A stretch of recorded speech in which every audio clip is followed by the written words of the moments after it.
des 6 meilleurs trialistes au monde qui vont s'affronter aujourd'hui à l'intérieur du Palais Omnisport de Paris-Bercy, dans lequel va se dérouler la 6e édition des Trial Masters. Les voici à l'échauffement, ils font des trucs littéralement insensés. À l'intérieur, ça va être encore plus fou, avec 6 nouveaux parcours, encore plus beaux, encore plus difficiles à franchir, que vous allez découvrir dans quelques instants. C'est parti pour cette émission qui risque de déraper.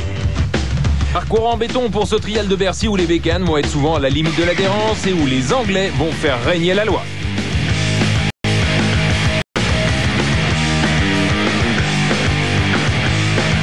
Nouveauté d'année avec un concours de saut en hauteur pas triste et un record de 2,60 m et de sérieux trous dans le parquet. Grâce aux élèves de l'école de trial d'Île-de-France, on découvre qu'on peut commencer la moto trial très très jeune avec une petite démonstration par Arthur. Regardez. Arthur, c'est à toi. Roue avant. Ah oui, on a nettement décollé la roue arrière. Bravo Arthur. À quel âge tu as commencé le trial? À 6 ans. C'est l'âge à partir duquel les enfants démarrent en général? Oui. Alors à 6 ans, qu'est-ce qu'on fait? Eh bien on démarre sur une moto comme celle-ci, une petite moto, taille relativement réduite, et puis surtout un embrayage automatique. Ensuite, quand on est plus à l'aise, on passe à un embrayage manuel, et quand on est encore plus à l'aise, encore plus fort, comme Arthur, on passe sur une moto de taille plus importante. C'est quoi l'intérêt d'avoir des roues un peu plus grandes? Bah, on peut mieux franchir les obstacles parce que... Le bras de levier est plus important? Voilà, c'est ça, naturellement. Alors de fil en aiguille, on passe à des motos de plus en plus grandes, et ensuite on peut devenir un champion comme ceux que vous allez voir dans quelques instants. Mais pour le moment, place à l'actualité. Qu'est-ce qui s'est passé les semaines dernières dans tous les domaines sportifs? Vous allez le voir grâce au JT.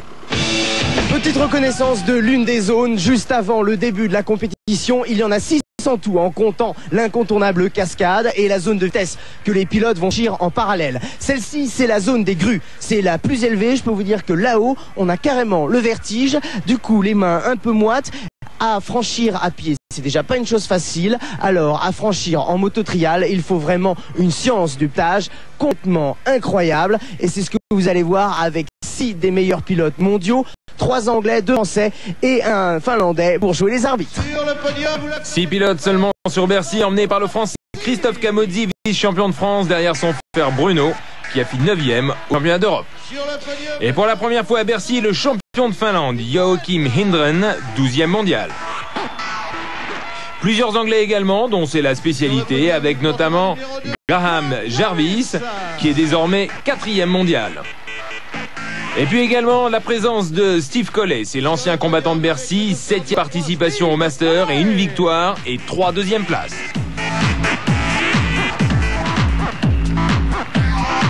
Avec une meute de jeunes trublions derrière lui, Bruno Camozzi, champion de France depuis 95 et 9e au championnat du monde, qui avait fini 4e l'an passé à Bercy.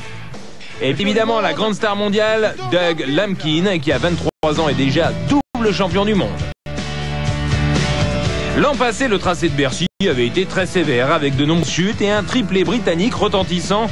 Une sérieuse défaite des Espagnols qui ne sont pas sur Bercy cette année, disputant une épreuve sur l'Espagne. C'est Doug Lamkin qui l'avait largement remporté. Depuis le début de la saison hivernale, les indoors s'enchaînent. Juste avant Bercy, il y avait l'indoor de Lyon à Guerlain, et où Doug Lamkin a réalisé une sacrée performance en effectuant un 0 faute sur toute la soirée, un double 0 retentissant qui le place évidemment favori Bercy devant le japonais Fujinami qui avait pris la 2e place.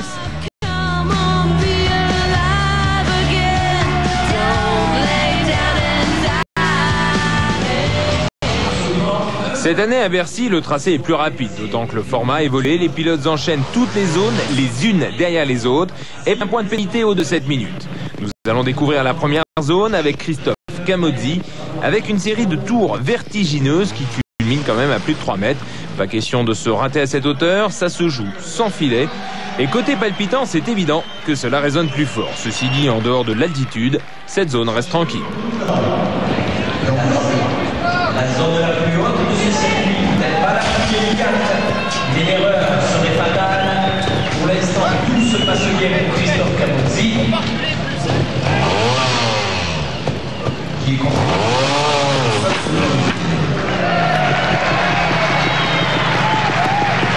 Attention à la sortie, il y a encore une marche. C'est fait, et je crois que vous pouvez déjà applaudir ce premier Et maintenant, pour vous donner une idée de la différence de niveau qu'il peut y avoir, alors que déjà très peu de pilotes au monde peuvent prétendre à venir s'aligner à Bercy, regardez comment Bruno Camozzi, le grand frère, va régler son compte à cette première zone. C'est 0 faute en 2 temps, 3 mouvements, impressionnant.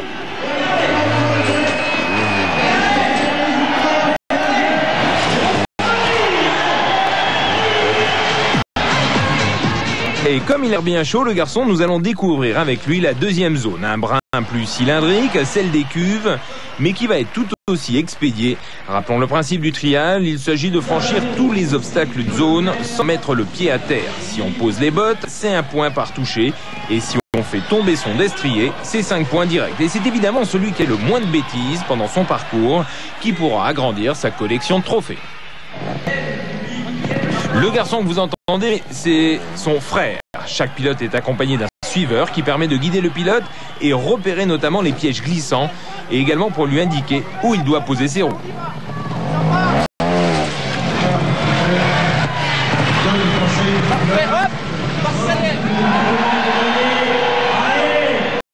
Le Français fait un très bon début de compétition avec 0 faute à l'issue de cette deuxième zone.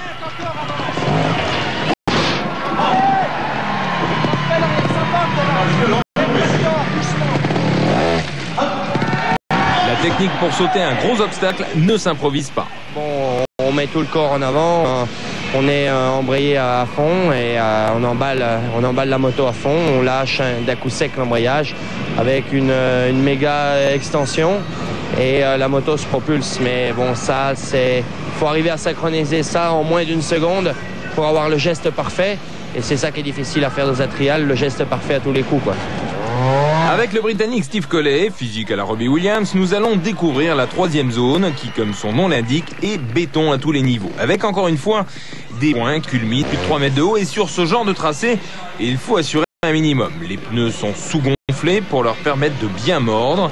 Steve Collet a 27 ans, il vient de l'île de Man, où se court d'ailleurs chaque année une course de moto, l'une des plus folles au monde, un derby sur route ouverte. Vainqueur à Bercy en 96, Collet ne regarde pas la dépense, il aime bien le spectacle, et après 3 zones, il est toujours sans faute.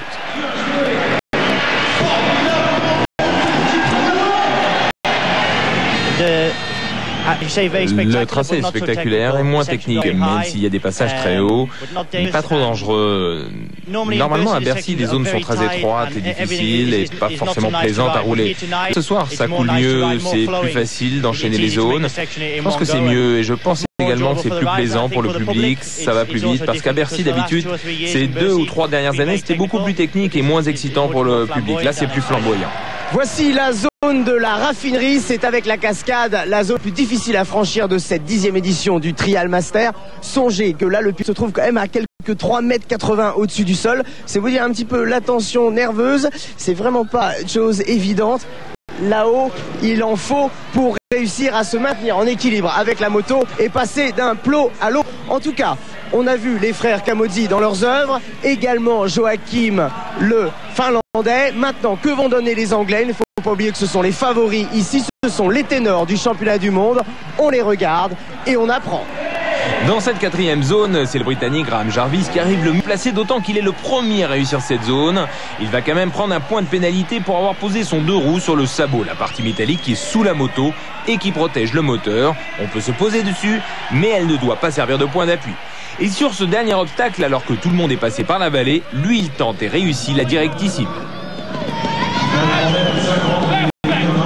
Cette fin de premier tour va mal tourner pour Doug Lampkin, qui pour la première fois qu'il vient à Bercy n'est pas avec son papa, champion du monde de légende des années 70, et qui lui sert de suiveur. Et là, lui aussi, veut tenter la trace directe.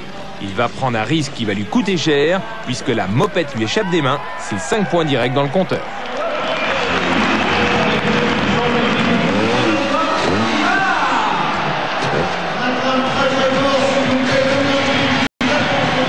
La dernière zone est traditionnellement celle où l'on vient se rincer les pneus en sautillant allègrement d'un bassin à l'autre. Le problème cette année, c'est que la hauteur des bassins n'a rien à voir avec un bain de pied.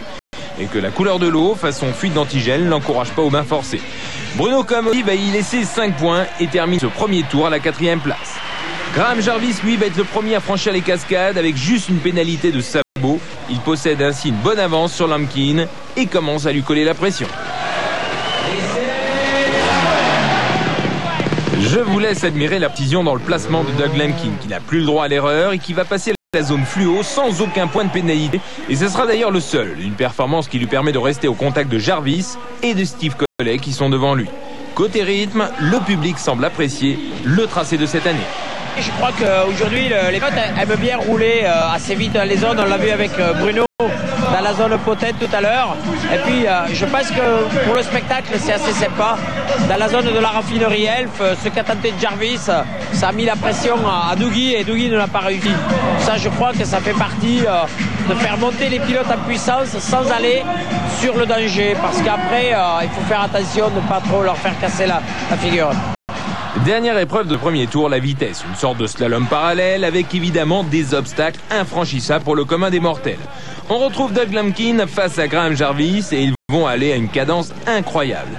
Et pourtant, même si Doug Lampkin arrive en tête, arrivé, ça brasse. Doug Lampkin se serait servi de son sabot et prend une pénalité, mais lui ne tend pas de cette oreille.